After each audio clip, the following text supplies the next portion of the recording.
مفتی صاحب میرے بھائی کا محرم کے مہینے میں انتقال ہو گیا تھا تو کیا اس سے قبر میں سوال جواب ہوں گے؟ دیکھو قبر میں سوال جواب کس سے ہوں گے کس سے نہیں ہوں گے آپ ایک بات سے سمجھ سکتے ہیں کہ آقا علیہ الصلوۃ والسلام نے آپ نے سنا ہوگا کہ رمضان کے بارے میں جمعے کے بارے میں آتا ہے کہ جو شخص رمضان میں انتقال کر جائے یا جس کا جمعے کے دن انتقال ہوتا ہے تو جب قبر میں رکھا جاتا ہے تو اس سے جمعے کے دن مرنے والے سے جمعے کے دن قبر میں حساب کتاب سوال جواب نہیں ہوتے ہیں، رمضان میں مرنے والے سے رمضان میں سوال جواب نہیں ہوتے ہیں۔ اب سوال یہ پیدا ہوتا ہے کہ صرف رمضان پر نہیں ہوتے ہیں یا جمعے کے دن نہیں ہوتے ہیں، جمعے کے بعد یا رمضان گزر جانے کے بعد شوال کے مہینے میں ہوں گے یا نہیں ہوں گے سوال جواب قبر میں؟ تو اس کے بارے میں علماء میں اختلاف ہے، علماء کی اپنی اپنی رائے ہیں۔ بعض علماء فرماتے ہیں کہ اللہ تبارک و تعالیٰ جمعے کی اور رمضان کی برکت کی وجہ سے قبر میں سوال نہیں کرواتا ہے، لیکن رمضان کے بعد پھر مردے سے سوال جواب قبر میں ہوتے ہیں، جمعے کا دن گزرنے کے بعد قبر میں سوال جواب مردے سے ہوتے ہیں۔ بعض علماء فرماتے ہیں کہ جب اللہ تعالیٰ ایک مرتبہ کسی سے سوال جواب نہیں کرتا ہے اور اس کو معاف کر دیتا ہے تو پھر دوبارہ اس سے پھر سوال جواب نہیں کرتا، ایک بار اللہ نے معاف کر دیا تو معاف کر دیا، کیونکہ وہ رحم الرحیمین غفور الرحیم ہے۔ تو یہ علماء کا آپس میں اختلاف ہے۔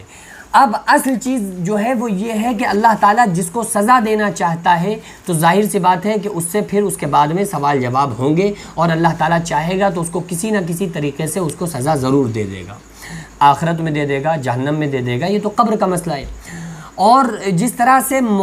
طرح سے جمعہ اور رمضان کے بارے میں آیا ہے کہ رمضان میں اور جمعے کے دن انتقال ہونے والے سے قبر میں سوال نہیں ہوتے، اس طرح سے محرم کے تعلق سے کوئی حدیث نہیں ہے۔ ایسا نہیں ہے کہ حدیث میں آیا ہو کہ محرم میں مرنے والے سے قبر میں سوال جواب ہوں گے یا نہیں ہوں گے، اس کے تعلق سے حدیث میں کوئی بات موجود نہیں ہے۔ ہاں ایک چیز ضرور ہے کہ جو انسان اگر اہل بیت کا عشق اس کے سینے میں تھا اور وہ پابند نماز تھا اور شریعت مطہرہ کا پابند تھا تو اللہ تبارک و تعالیٰ اس کے ساتھ رحم کا معاملہ فرماتا ہے، اور پھر اہل بیت کے صدقے میں اللہ تبارک و تعالیٰ ان کے ساتھ، ان مردوں کے ساتھ اللہ تعالیٰ ان لوگوں کے ساتھ، ان مرحومین کے ساتھ اللہ تعالیٰ بھلائی کا معاملہ فرماتا ہے، اور پھر خصوصی طور پر ان پر رحم فرماتا ہے۔ یہ اللہ کی اپنی مرضی ہے۔ اللہ کو اگر عذاب دینا ہے تو چاہے وہ کسی بھی مہینے میں کسی کا انتقال ہو، جب چاہے گا وہ عذاب دے دے گا اپنے حکم کے تحت، بھلے اگر وہ رمضان میں یا جمعے کے دن نہ دے تو بعد میں دے سکتا ہے، آخرت میں دے سکتا ہے، جہنم میں دے سکتا ہے، اور اللہ تعالیٰ نے اگر واقعی جس کو معاف کر دیا تو پھر اس کو کبھی عذاب نہیں دے گا۔ یہ اللہ تبارک و تعالیٰ کی رحمی اور